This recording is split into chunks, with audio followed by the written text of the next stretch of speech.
Good morning, guys. Good morning, guys. Kasi, kung mapansin, I have 10 euro in my bag. I can buy a nice toy. saan ang galing? Ay, saan ang galing yung 10 euro mo? Sa piggy bank ko. Pero saan ang galing yung pera mo?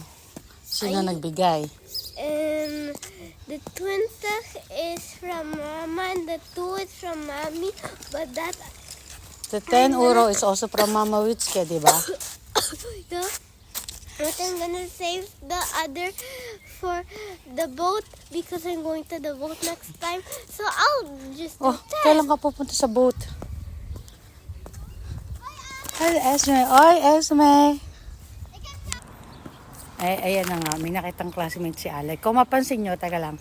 Kung mapansin nyo, maaraw today. It's very sunny day. And it's 22 And degrees. Her name is Esme Sue. O yung classmate mo. So, weather forecast today. Wait lang, Alec. Sige dito. Weather forecast today is 26. So, it's a bit warm already. We're still wearing a little bit, makita nyo, sweater, but not too much. We're gonna remove it soon. And, voila. We're wearing now a small socks. Finally, after how many months? It's becoming warm, but next week it's a bit cooler again. But yan, look at Alec outfit. No? It's not thick anymore. So what we're gonna do today? So since it's sunny day today, I decided to bring Alec for walking. Since nagkasakit kasi kami, hindi ako nakakapag-workout. Tapos si Alec para rin ma-exercise yung kanyang And she heart. bring me to kasi I'm gonna buy a toy. And then, Tsaka, very good naman ako, no? Oo. Tsaka para ma-exercise din yung puso mo, di The ba? house is Ganda, no? colorful. Ganda yung I house. wish to live there. It's colorful. Oy, at tsaka, yun na nga, para ma-exercise din yung puso niya. Leo. Cleo, galing ng bumasa. And mag-walking kami, tapos binigyan kasi siya ni Mama ng pera, pambili ng toy. Maybe it's Si not the Mama house. Witski niya. No. And bibili kami ng gatas. So, walking kami rito. It's a ganda, sunny day. Naaarawan yung anak ko. You know, Vitamin in my D. school, beside the window, there's a bird living with the nest, but the nest is not so fixed, so that's why we're careful with it, with our window. O, sige, mamaya na ulit. Later, guys. Later, guys. Later. What? Ano daw yung sabihin? I need to read the book there, and then I need to think how much balloons are in here. 100, 190, 170. I don't think that's Kailangan alam mo kung ilan yung balon. But Galing you niya don't na have to do it, so let's just not go. Galing na niyang bumasa ng Dutch, guys. Oh. So, kailangan, you gonna win Rapunzel book ba? Ganon? You don't have to, I think so. Hindi, yung ibig sabihin niya nun. Yeah, but Bobby, you don't have to. Let's go. Okay. Do you say that shop again? Kruidvat. Again? Kruidvat. Okay, so we're going to Kruidvat. Tama ba? Yeah, Kruidvat. Kruidvat. So we're going. Yung Kruidvat na yan, guys, is pwede ka bumili ng kung ano-ano, may gamot. Ay, bilang ko siya ng gamot sa ubo. I just buy something and now I have extra and Oh, then just this is one? 2, so I have extra because I have 10 euro. Oh my god, it's so lucky they have 3. 10 euro. So 2 euro plus you get 4 euro. How much is this again? It's only 1 euro. Okay, So then I'll 2, 4, 5, 6. So 6 euro. So you still have 4 euro. buy one of this because it's 1 euro. Okay. So now I need 2 euro. Oh my god, I have such a lucky day today. Pag-count mo na ba? Magkano na to? The next day. Good morning, guys.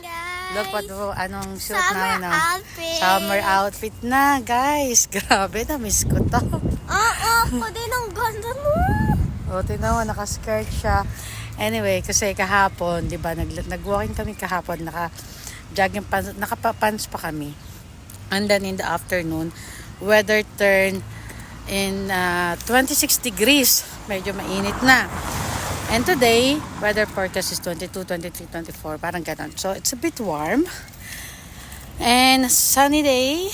You can see. Yeah, sunny. Pupunta ulit kami ng palengke.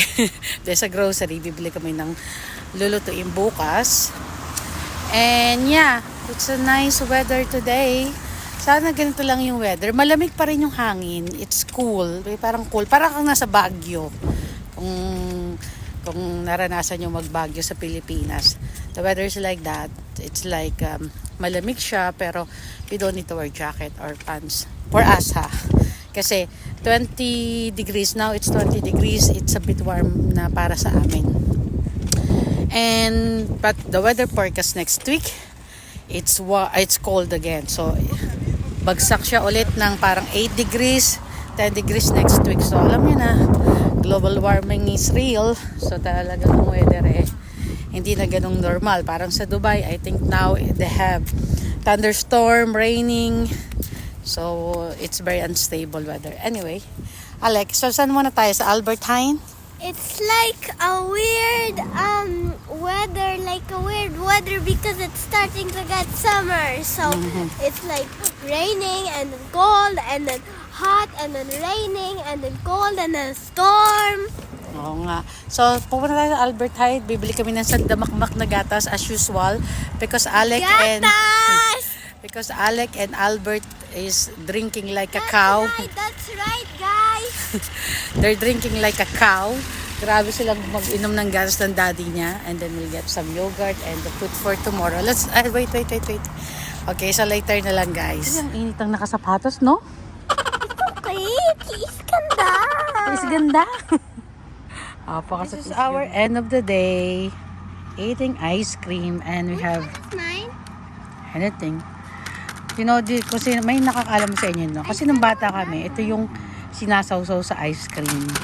So we get Albert Heijn ice cream. I never tried this. And the weather is nice. Hindi siya ganong kainit pag nasa lilim ka. Maganda, it's windy, so it's little bit cold. And they're doing maintenance in the neighbor. And nakapagsampay na rin ako sa labas. So naaarawan ng damit, hindi namin kailangan ng dryer. And most of the flowers blooming. Ayun. Booming and blooming. And booming and blooming. So how's the weather, Alec, for you? Good. And how about for you, Han? It's a bit warm to do something. Exactly.